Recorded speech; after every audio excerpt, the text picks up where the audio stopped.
Pero muy bienvenidos a nuestra serie de charlas, a nuestros seminarios de salud emocional, y particularmente estoy muy contento de poder tener este espacio, este momento de diálogo, de interacción también, para compartir una temática que de una u otra manera nos afecta a todos. Una de las claves de la salud en la actualidad reside en que la medicina interpreta a la salud como el equilibrio de todas las áreas de una persona. Esas áreas están compuestas por la parte física, mental y espiritual. Y algunos también incluyen o suman la parte del relacionamiento social. Cuando me duele una muela, no solamente me duele la parte física, sino que también estoy alterado, también tengo problemas de concentración. Cuando tengo algún problema de relacionamiento con alguien, que ando peleado, que ando distanciado, pareciera ser que nos cuesta el pensamiento, nos afecta en el deseo de comer, el deseo de poder estar bien. Resulta que no podemos entender la salud de una persona como compartimientos estancos, como cajones separados unos de los otros. Y entender la salud de esta manera nos hace pensar en un concepto, el concepto de salud integral. Y por eso el título del seminario de esta semana es justamente Salud Emocional 360 grados, porque es todo un aspecto de nuestra vida. Y me gustaría comenzar contándole la historia de Don Gato. Don Gato era un gato de barrio, muy simpático, muy bonachón, que siempre todas las tardecitas acostumbraba a salir a dar una vuelta por el barrio como lo hacía normalmente y como acostumbraba. Pero resulta ser que esa tarde Don Gato se encontró con algo que no lo tenía en mente, no lo tenía en cuenta. Un grupo de perros, los perros más grandes del barrio, se había confabulado para tenderle una trampa a Don Gato. Así que Don Gato, mientras iba caminando por el barrio, había percibido que una vecina estaba haciendo una tarta de pescado que a él le encantaba y siempre se arrimaba para esa ventana para tratar de husmear un poco esa comida. También Don Gato tenía una amiga, una gatita por la otra cuadra, a la vuelta, que siempre le gustaba andar por ahí, pasear, saludarla. Don Gato tenía unos cuantos gatos, también tenían como una pandilla ahí de gatos que siempre se acostumbraban a juntar y andar, pero esa tarde fue muy distinta porque ese grupo de perros le tendió una emboscada en la esquina sin que él lo pudiese haber anticipado. Cuando de repente todos los perros se le abalanzaron, Don Gato empezó a respirar de manera entrecortada y de manera muy profusa. Se encorvó, como suelen hacer los gatos, los pelos se le pusieron de punta, las uñas le saltaron de sus garras, los dientes afilados los mostró, largó como un chirrido fuerte de enojo, las pupilas se le agrandaron y empezó a correr. Y empezó a correr, y empezó a correr, y zigzagueaba para un lado, para el otro. Mientras iba corriendo, no se dio cuenta que estaba pasando por enfrente de la ventana de la vecina que hacía esos pasteles de pescado que tanto le gustaban. Ni lo vio. Mientras seguía corriendo y escapando de los perros y sentía que los hocicos estaban tan cerca de él, pasó por enfrente de la casa de su gatita amiga. Pero ni se dio cuenta que la gata le mandó un maullido, un wow, un hola, mientras estaba en la ventana como siempre solían encontrarse. Tampoco vio mientras iba corriendo y saltando de tacho de basura en tacho de basura. No se dio cuenta que varios de sus amigos, la pandilla de gatos, estaba ahí entre uno de los tachos de basura, husmeando, tratando de conseguir algo de comida, en fin. no vio nada. Solamente tenía en mente una sola premisa, y era escapar. Pero sucedió que él tenía tan buenos reflejos y tenía tantas habilidades para escapar, que finalmente llegó a una parte donde pudo subir a un tejado y desde el tejado ver cómo los perros seguían ladrando y ladrando sin poder alcanzarlo. Rápidamente sus pulsaciones empezaron a bajar, sus pelos empezaron a quedar lacios y bonitos como siempre, sus pupilas que estaban súper dilatadas volvieron a achicarse, su respiración, su pulso, su olfato volvió a percibir que en la otra cuadra, desde ahí lo podía sentir, estaba el pastel de pescado. Sus oídos pudieron percibir los maullidos de su amiga, su gata amiga, y a la distancia pudo ver que estaban sus amigos los gatos ahí entre medio de los tachos de basura. Justo después de haber pasado por toda esa corrida, prácticamente al instante volvió a la normalidad. Eso sucede, esta historia que le pasó a Don Gato, le sucede a todos los animales en el reino animal, en el reino de la naturaleza.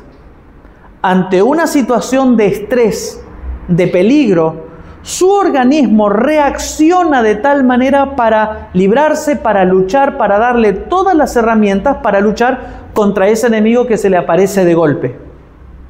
Pero los animales tienen algo que nosotros no tenemos. Cuando termina el peligro, como le pasó a Don Gato, empezó a acicalarse de manera tranquila, peinándose e intentando volver a su rutina como si nada hubiera pasado. Ahora, tus reacciones, ¿cómo son? Después pasar por una situación dramática o muy tensa, una discusión en pareja o una rabieta con algún compañero, alguna indignación que nos pasa y nos altera y nos saca de ánimo, ¿se nos pasa enseguida? Nos cuesta volver a la normalidad, ¿verdad? Es que nosotros tenemos esas capacidades o esas virtudes como Dios nos ha creado que nos diferencian de los animales. Y el animal puede volver a su rutina prácticamente al instante, pero nosotros después de pasar por una situación tensa, esas reacciones nos hacen llevar mucho más tiempo y nuestro físico, nuestra mente, los valores que tienen que ver con lo espiritual, nuestras relaciones sociales se ven afectadas y no me pidan que de un momento para el otro me tranquilice. No me pidan de un momento para el otro de que actúe como si está todo bien, porque los ritmos en el ser humano son muy distintos al reino animal.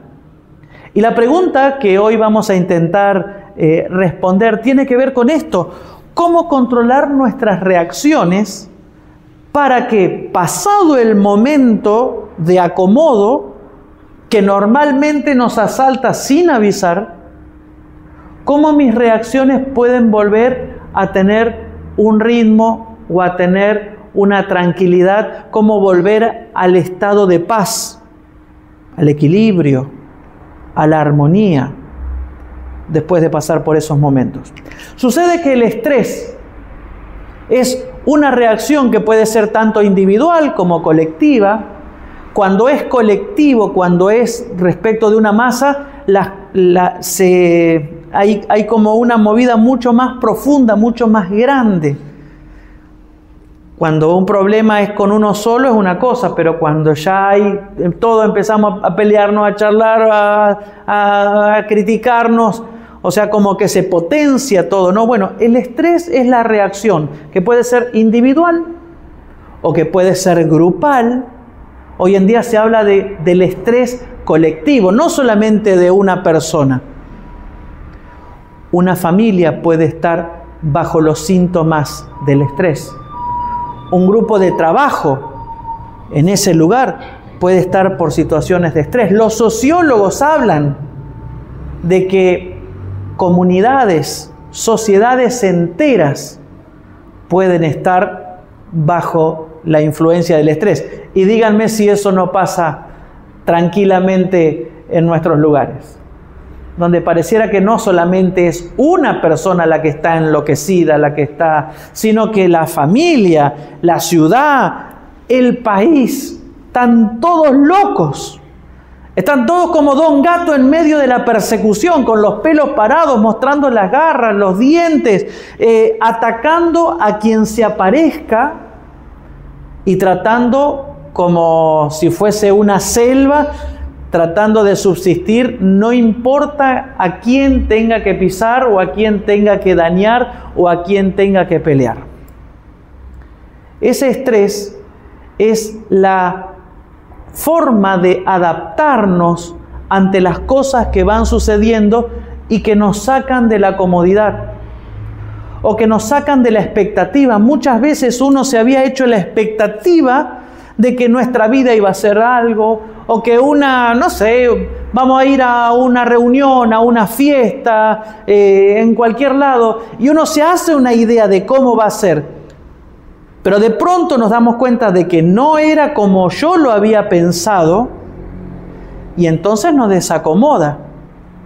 Ese desacomodo que nos altera y que nuestro organismo mental, espiritual, físico, social reacciona ante esa situación es lo que se llama el estrés, que tiene ya varios años de estudio. Este médico psiquiatra Hans Selye habló por primera vez mencionando el estrés, la presión. El estrés nosotros le decimos, sería como la tilde, como el acento, ¿sí? El estrés en inglés hace referencia a esa presión extra que sucede cuando nos tenemos que acomodar a un imprevisto.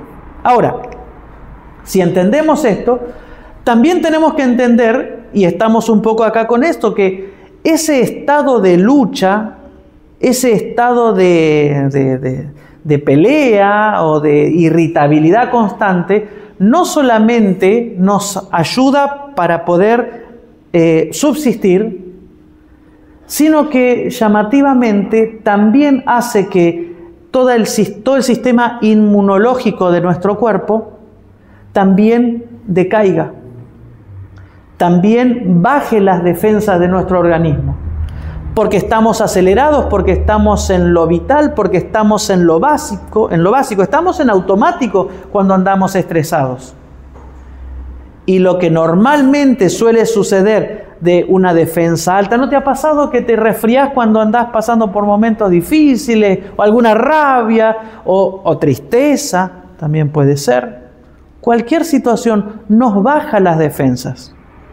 Y el estrés o el autocontrol o esa actitud que tenemos que tener cuenta con una reserva en nuestro organismo. Si nosotros no estamos fuertes y si no contamos con toda la energía y con toda la fortaleza previa a ese momento, cuando nos pasa la situación es imposible sacar fortaleza en esos momentos. Hay que preverlo, hay que anticiparse, porque cuando sucede el momento de la crisis nos encuentra y nos pide la fuerza que tengamos en ese momento. No es una tarjeta de crédito la crisis que nos dice, bueno, no importa, yo te voy a dar fortaleza, no importa que ahora no tengas, porque no. Llega la crisis y así como estamos, así es lo que tenemos para luchar. Entonces la gran pregunta que todos podemos hacernos hoy es, ¿cómo están nuestras reservas anímicas? ¿Cómo están nuestras reservas físicas? ¿Cómo están nuestras reservas de los principios morales o los valores, la valentía, la verdad, el amor? ¿Cómo estamos de reservas con todo eso? Porque cuando llegue el momento de desacomodo no va a avisar, porque a nadie le avisa una crisis. La crisis golpea la puerta sin avisar. Así que nuestro desafío es que nuestro sistema neurológico y endocrino pueda estar lo suficientemente fuerte para que nuestras defensas estén altas para cada oportunidad o en cada momento en que nos asalte una dificultad. Y tú puedes saber de que lo que para una persona es algo pequeño, para la otra puede ser tremendamente grande. ¿No te han dicho alguna vez, no es para tanto? Y para vos, sí es para tanto. El peso, las cargas, las dificultades, tiene que ver con la percepción que tenemos. Y nadie puede decir, ese problema es chico. O nadie puede decir, no, ese problema es tan grande que no lo podés llegar a vencer. Al contrario, es la percepción personal que tenemos de esas dificultades la que nos va a llevar a tener una reserva suficiente para que nuestro sistema inmunológico, nuestro sistema neurológico, toda la parte hormonal, todo el funcionamiento de nuestro organismo, cuando llegue la noticia, entonces estemos preparados. Ahora, mira esta situación. El estrés no nos enferma en sí mismo. Uno dice, estoy enfermo de estrés. No, el estrés o las dificultades, el andar nervioso, el estar incómodo, eso en realidad no nos afecta en sí, sino que nos altera y todo nos condiciona, nos condiciona el funcionamiento del sistema de defensa corporal. Y eso hace que estemos indefensos ante cada uno de los invasores, que no hace falta que sea un virus como el coronavirus. Puede ser que estemos indefensos ante una mala contestación. Puede ser que estemos indefensos ante una situación económica imprevista. A veces nuestras defensas están bajas cuando no contamos con la salud física necesaria para enfrentar una dificultad, una prueba.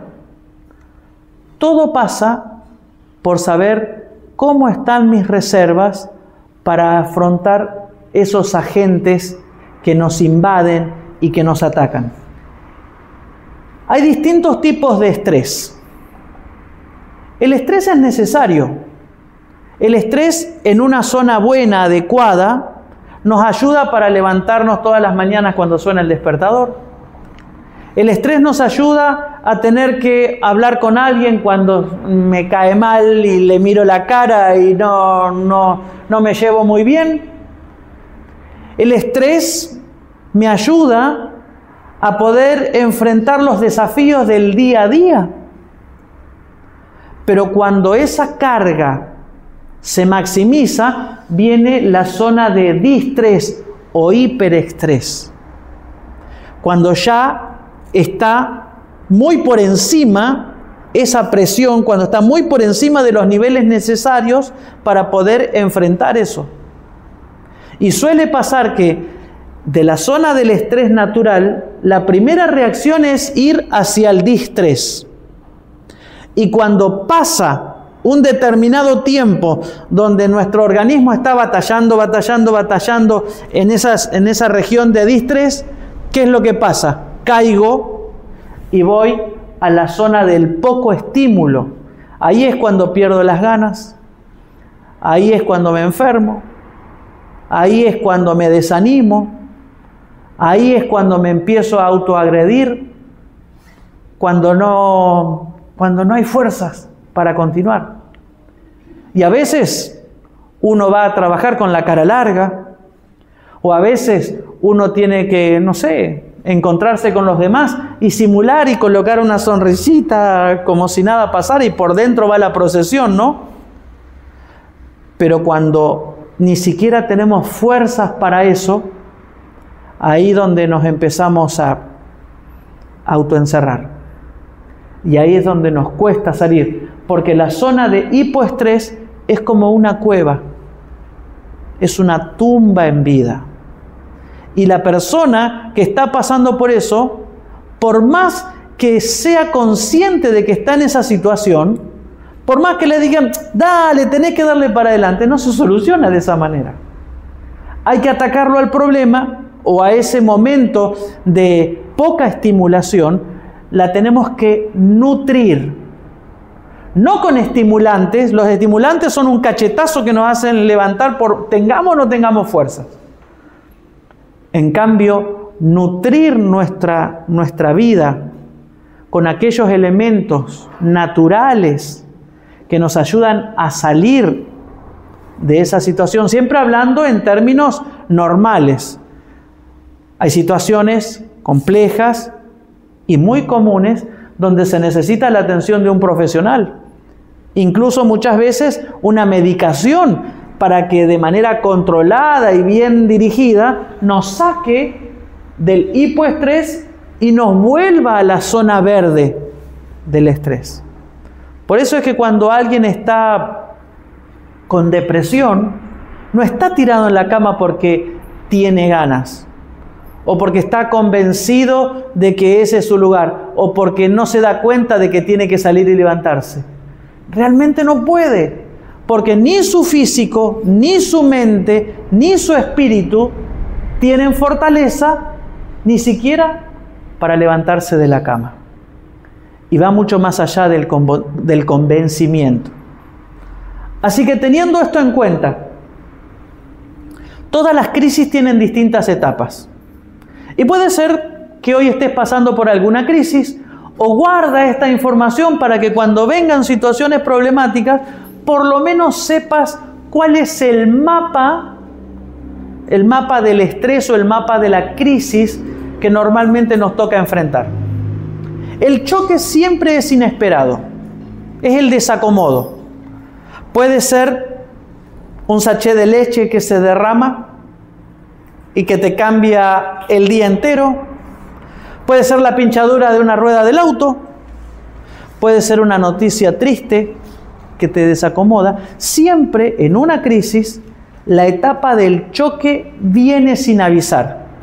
Y como te decía, la evaluación personal que tenemos que hacer es cómo estoy de reservas de salud, físico, mental, espiritual, social. Cómo estoy en ese momento con la fuerza necesaria para enfrentar el choque. Después del choque viene una siguiente etapa que es la del enfrentamiento. En la etapa del enfrentamiento es donde uno tiene que tomar decisiones. Cuando llega la noticia y nos choca no nos da tiempo, es ahí, ¡pum!, pasó. Pero la etapa del enfrentamiento es cuando yo, con las fuerzas que tengo en ese momento, con las herramientas que tenga en ese momento, yo voy a tener que tomar decisiones. ¿Cuáles van a ser las decisiones que tengo que tomar para afrontar esa crisis? Una decisión mal tomada en una situación de crisis hace que la crisis se extienda. Una decisión bien tomada en una crisis hace que la crisis se acorte y termine antes. ¿Cuál es la pregunta que uno tiene que hacer? Esa dificultad, ¿es lo suficientemente chica para que yo la pueda vencer? ¿O es lo suficientemente grande para que yo tenga que huir? Hace un par de semanas tuvimos un curso para dejar de fumar y le hablábamos a nuestros amigos que hoy son exfumadores, que uno tiene que o pelear o volar. Y en inglés está el jueguito de las palabras fight or flight, solamente una letra cambia. Una es decidir si puedo pelear. Si el problema es solucionable, entonces tengo que pelear. Si el problema es vencible, si yo puedo vencer el problema, entonces tengo que afrontarlo. ¿Cuánta gente escapa años y años y años de la solución del problema porque no se anima a enfrentar? Ahora, si ese problema es tan grande que yo no lo puedo cambiar ni lo puedo vencer, encontramos también que hay mucha gente que pasa años y años de su vida peleando contra ese problema cuando se sabe que nunca lo va a vencer al problema. Y si el problema no puede ser cambiado, ¿quién es el que tiene que cambiar entonces? Uno mismo.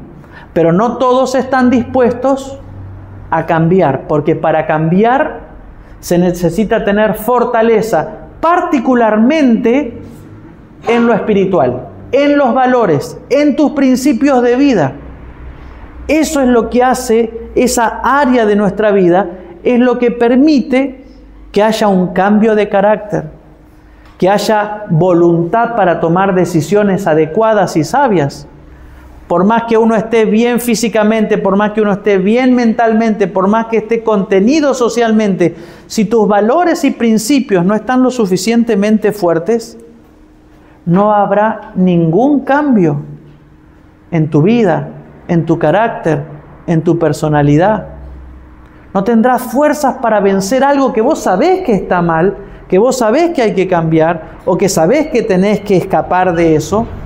Pero si tu parte espiritual no está suculentamente animada y bien fundamentada, no va a haber posibilidad de cambio, porque el cambio sale desde lo espiritual, desde el amor. El cambio de una persona sale desde el perdón. El cambio de la persona sale desde la capacidad de decir la verdad y mantenerse en la verdad. Un cambio no sale desde la mentira, desde el rencor, desde la ira, desde la bronca. No hay un cambio favorable desde allí. Pero sí lo hay cuando esos principios y valores son adecuados y son positivos. Y entonces, cuando en la etapa de enfrentamiento tomas decisiones correctas, con la zona o el área de los principios de tu vida que están de manera positivamente fortalecidos, entonces empiezas a tomar buenas decisiones. Después viene la parte del diálogo, que es donde cada uno va analizando y evaluando cómo va ese proceso. Ya tomaste buenas decisiones, entonces ahora viene la etapa de la paciencia. Hay que tener paciencia. La paciencia tiene que ver en el ámbito espiritual, y como en la iglesia también lo mencionamos, la parte teológica bíblica nos habla de la fe. ¿Qué es la fe? Esperar lo que no llega, ver lo que todavía no sucede. Bueno, esa viene en la parte del diálogo, la esperanza. Porque todavía no se soluciona, pero el saber que vas camino a la solución es una de las cosas que nos ayuda a poder reformular todas nuestras decisiones y de mantenerlas. Así que viene un choque que te encuentra desprevenido, un enfrentamiento donde tomas buenas decisiones, un proceso de diálogo donde hay que aportarle e inyectarle paciencia, esperanza, y finalmente la etapa de la resolución.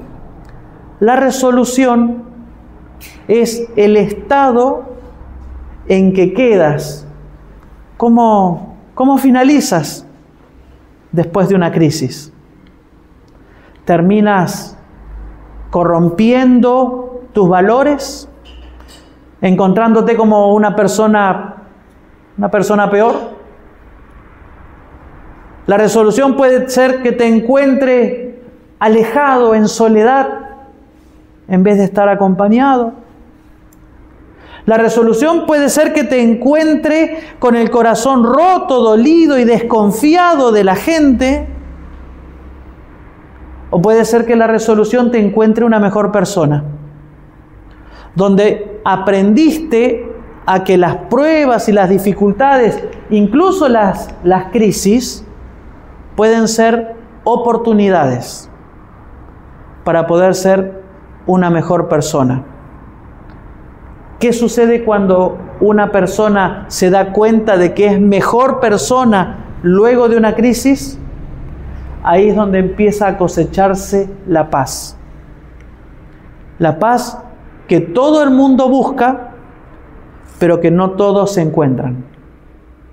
Esa paz o esa tranquilidad tiene que ver con una persona que está y se encuentra saludable, no solamente en la parte física, sino de manera integral.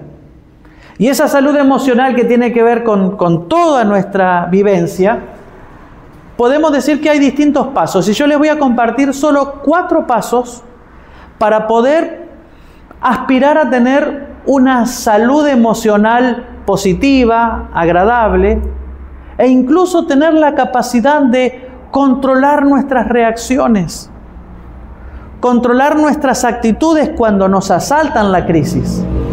En primer lugar, el primer paso es identificar el enemigo. Porque cuando uno no sabe contra quién pelea, no está en condiciones de tomar buenas decisiones. Y hay distintos tipos de enemigos. Por ejemplo, o los factores estresores. Pueden ser agentes estresores físicos. Durante 5 años viví a 60 metros del tren Sarmiento, a 80 metros de la autopista del acceso oeste, a 10 metros de una avenida muy complicada, sobre todo en los momentos de hora pico, pero había algo que con el tiempo me di cuenta que era lo que realmente me molestaba de vivir en esa cuadra que era todo un desquicio en Capital.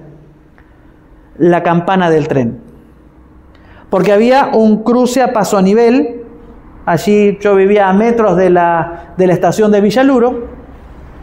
Y con el tiempo me fui acostumbrando al tránsito, con el tiempo me acostumbré al tren, con el tiempo me acostumbré a la autopista, me acostumbré a todo, pero había algo que me volaba la cabeza, me desquiciaba. El clan, clan, clan de un paso a nivel. No había chance, no había forma de... Era ir y tirarle una dinamita a la... No, pero es necesario porque... Bueno, había que intentar cambiar eso. Identificar muchas veces los agentes físicos te ponen de mal humor y a veces te la desquitas con el primero que aparece. Cuando en realidad no ese es el problema, sino que viene por otro lado. Puede ser ruido, puede ser la humedad, puede ser el frío. A mí me gusta el frío. A mí me gustan los días nublados, de lluvia. Me gustan, dentro de todo, más... Por supuesto, las inundaciones, pero normalmente un día así. A mi esposa todo lo contrario. Le molestan, la pone de mal humor, el frío de los pies, no se calienta con nada, los pies, en desastre. Y ella siempre dice, el frío me pone de mal humor. A mí el frío me pone de buen humor. Linda ahí, algo calentito, alma de gordo para tomar algo. Hay agentes que no son físicos, sino que son mentales, cuando estás agotado. Muchas veces los que trabajan de manera sedentaria, trabajando con gente, o estudiando, ¿acaso el estudio no embota, no te mina la cabeza, te agota? Entonces puede ser una tarea, puede ser la lectura, el examen, estudios, en fin. Y es bueno identificar qué es lo que me pone mal, qué es lo que me está dando crisis. O, por ejemplo, los sociales, los problemas sociales. Un pariente, un vecino, un colega, el jefe, el empleado, qué sé yo. Un montón de cosas. Que cuando yo los identifico, sé por lo menos que cuando venga mi esposa y me diga, hola, ¿qué tal? O lo que sea, yo no le voy a responder mal. O de última le voy a decir, mira, mi jefe me maltrató, estoy así, así, así, entendeme, aguantame, no es con vos, ¿se entiende? Identificar el enemigo o la naturaleza de los agentes estresores hace que también yo pueda tomar esas buenas decisiones. A veces la culpa, tras haber puesto en juego mis valores, el robo, la mentira, el odio, la soledad, el egoísmo, también altera mi vida y hace que esté como don gato. Ahora, pueden ser internos, pueden ser cosas mías, locuras mías, o pueden ser externos, que vienen de afuera. Pueden ser reales, como también conocen a personas que se inventan los problemas. Y eso significa que un problema inventado termina siendo un problema real. Es un poco juego de palabras, porque no es un problema, pero termina afectándolo como si fuera un problema. Entonces termina siendo como un problema. Pero hay problemas que son reales y muchas veces son problemas que son producto de la ansiedad. En estos días vamos a hablar acerca de la ansiedad. Así que en primer lugar, percibir cuáles son tus problemas. Y ojalá que mientras estás escuchando esta charla, también puedas ir haciendo como un análisis, un conteo, decir, bueno, mis problemas son de adentro, son de afuera, son de otros, son míos, son reales, son ficticios, son físicos, son mentales, son sociales. Como uno ir viendo, porque muchas veces estamos enojados y no sabemos por qué. Estamos tristes y no sabemos por qué. Estamos malhumorados o lo que sea y estamos así.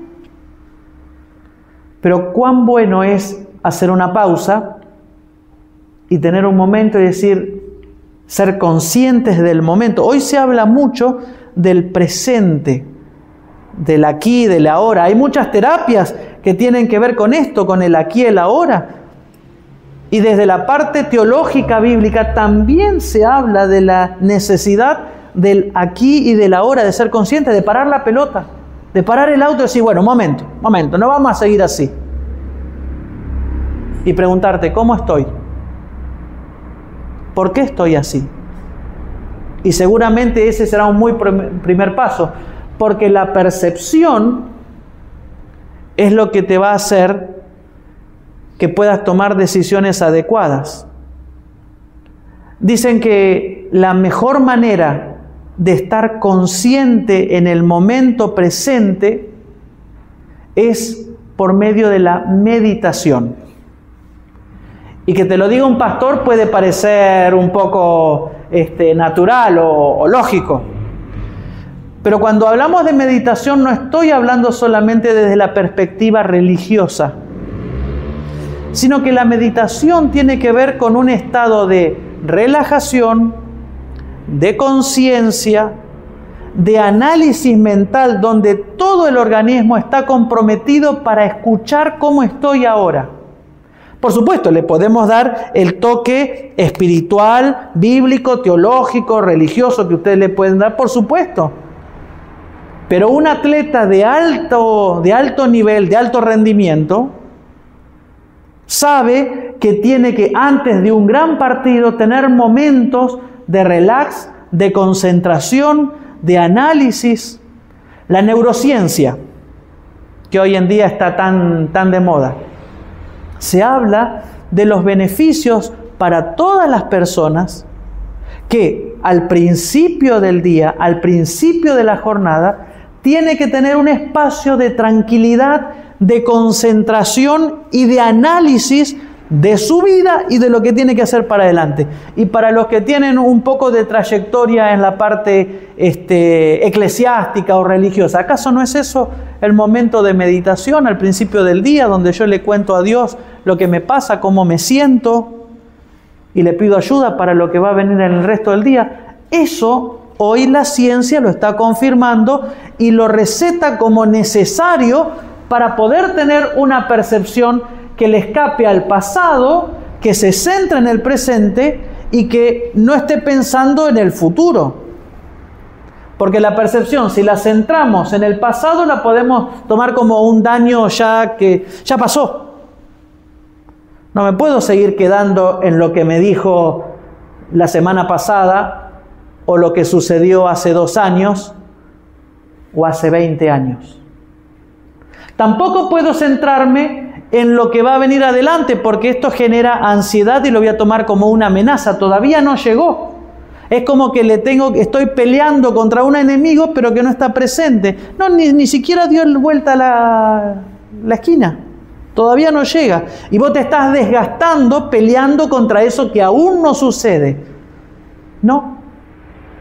¿Cuál es el énfasis que tenemos que tener? En el presente. En el presente es cuando yo lo puedo tomar como un reto, como un desafío, adelante mío. Y fíjense, cuando ya está algo ocurrido como un hecho irreparable, hablamos del pasado. Cuando hablamos del presente, es cuando un problema puede ser una oportunidad de mejorar. Pero si nuestra vida está pensando en lo que va a venir, va a ser una vida de ansiedad constante y continua, y va a ser lo mismo que estar peleando contra el aire. Cuando llegue el momento, vas a estar exhausto, no vas a tener fuerzas. ¿Cuáles son los recursos? El tercer punto de los 4. ¿Cuáles son los recursos que hoy estás teniendo para que en tu alacena o en tu taller tengas lo necesario para luchar contra las crisis? Esos recursos tienen que ver con inteligencia. Esos recursos tienen que tener, y cuando digo inteligencia, no es solamente saber un cálculo matemático. Hoy se habla que hay distintas formas de ser inteligente: inteligente social, inteligente espiritual. Hay personas que son inteligentes en cuanto al espacio. Hay atletas que son súper inteligentes. Pienso en un Messi o en cualquier otro que dominan espacialmente el campo de juego y hacen pases o hacen jugadas tremendamente complejas. Y vos decís, ¿cómo lo hacen? Bueno, tienen una inteligencia espacial. Otros tienen otros tipos de inteligencia que tienen que ver con cómo saber dialogar, interactuar con las personas. Hay gente que tiene inteligencia espiritual para relacionarse con la fuente de poder que está por encima de todos, con el nombre que le querramos poner. Hay gente que es inteligente para la economía o no. En una pareja, por lo general, uno es bueno para llevar las cuentas, para hacer... Bueno, se requiere inteligencia. Bueno, puede ser que tú cuentes con cierto grado o área de inteligencia, puede ser que estés con salud y que uno de tus recursos sea ser saludable. Está perfecto, eso. Puede ser que estés contenido socialmente, ya sea por la familia que te entiende, que te apoya, que está con vos, un grupo de amigos, un grupo afín de lo que sea, la contención social. Hay gente que se adapta fácilmente. Por ejemplo, y no es para citarme a mí, pero sí para compararlo en mi realidad como familia. Cada 4 o 5 años, a veces menos, nos cambian de lugar. Somos pastores misioneros, así que tenemos un hijo en cada provincia. Bueno, no en cada punto cardinal de la Argentina, menos el sur, tenemos un hijo en el oeste, un hijo del este y una hija del norte. Y a Gaby le cuesta horrores los cambios. A mí es una adrenalina que me ayuda un montón. Me adapto, no sé, bien, mal, no sé, bueno, ponele. Pero me adapto, al menos más fácil que ella. Hay gente que se adapta mejor a las situaciones, a los cambios. Y hay otras personas que tienen otros tiempos. Yo no sé cuáles son tus herramientas, pero lo que sí sé es que con las herramientas que vos tenés, la vida nos enseña a que necesitamos aquellas cosas que no estamos teniendo. Y no nos podemos conformar con, yo soy así. Estoy hasta acá de hablar con gente que muchas veces me dice, Fernando, yo soy así. Yo lo digo de frente, puede ser que sea, a veces es positivo, porque está bueno, dicen que una verdad sin amor es violencia, pero un amor con mentira, sí, es manipulación. Hay algunos que te dicen, yo prefiero decirlo de frente que reviente el otro. No, momento, no. Así no funciona. O algunos que no, se va a enojar, yo mejor no me corro, pobrecito, que... No, tampoco. Tampoco, porque en esos momentos uno tiene que evitar lo más que pueda una crisis. Porque la crisis es cuando no se resuelve el periodo de choque. Nadie está exento de pasar por momentos de estar desacomodados, ¿ok? Nadie. Dicho en gaucho, todos vamos a tener problemas. Todos. Ahora, cuando un problema no se resuelve de la manera adecuada y dura más tiempo de lo que debería demorar, ahí es donde están las crisis. Las crisis, en definitiva, es ese estado de no tener energía ni fuerzas para afrontar lo necesario para volver a como estaba antes. O mejor aún, para estar mejor que como estaba antes. Entonces la pregunta que uno se tiene que hacer es, ¿cómo puedo alimentar? Y esta última parte de la charla tiene que ver con eso. ¿Algún tip, alguna sugerencia que pueda ayudarte a fortalecer las áreas de tu vida para que los momentos de estrés no se transformen en crisis? En primer lugar, el ejercicio. El ejercicio, cuando hablo de ejercicio, no es la alta competencia, no estoy hablando de un ejercicio de fuerza necesariamente, estoy hablando de un ejercicio que tonifique tu salud física. Por lo general, el ejercicio aeróbico es el mejor ejercicio para tonificar nuestro cuerpo. En otras palabras, por ejemplo, una caminata exigente, diaria, 30, 40 minutos por día, cuando uno ya está entrenado, cuando está acostumbrado, es el mejor ejercicio para tonificar los músculos y fortalecer nuestro sistema respiratorio. ¿Ok? Ah, pero yo juego al fútbol todo el tiempo. No, pero si termina el partido de fútbol peleado, volvés chinchudo o deprimido porque no te salió la jugada. No, eso no te sirve nada. Podrás haber hecho todo el ejercicio que quieras, pero no es saludable. De hecho, el estrés deportivo que le sucede a los atletas de élite, a los mejores del mundo, se quiebran, se lesionan solo por el estrés, por la alta competencia. Entonces, el ejercicio que estamos hablando es un ejercicio que desintoxica, es un ejercicio que tonifica los músculos y es un ejercicio que te fortalece todo el sistema respiratorio.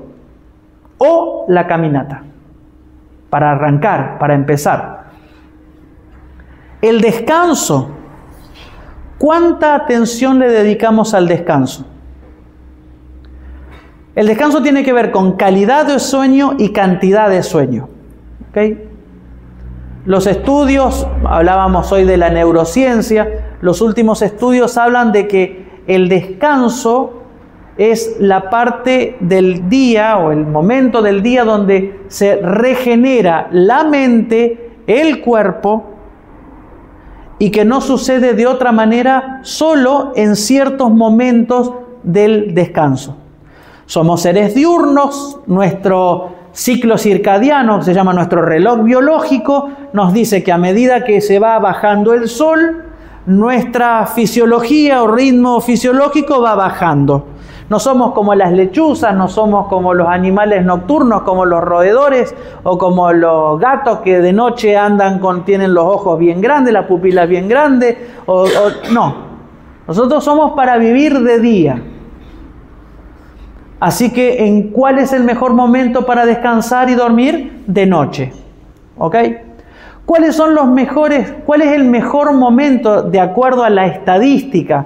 Alguno puede decir, bueno, no, pero yo más tarde o más temprano. Bueno, no sé, yo a la estadística, a partir de las 10 de la noche.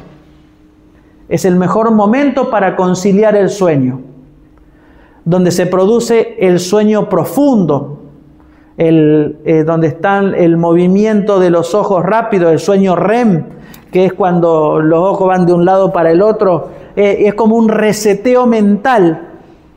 Y eso no se da en cualquier momento del sueño. Podrás estar dormido, pero no te podrás estar regenerando.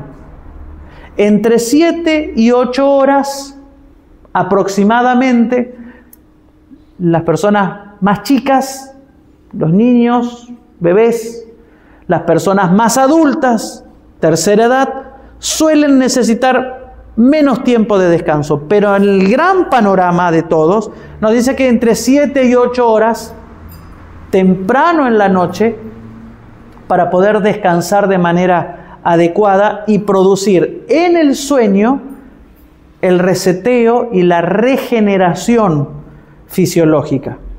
Yo me acuesto a las 2 de la mañana. Bueno, nuestro cuerpo es una máquina creada por Dios increíble, que se aguanta un montón de cosas. Y puede ser que aguante todos los días cuando vos te acostás a altas horas de la noche o duermas poco. Siempre hablando de lo normal, ¿no?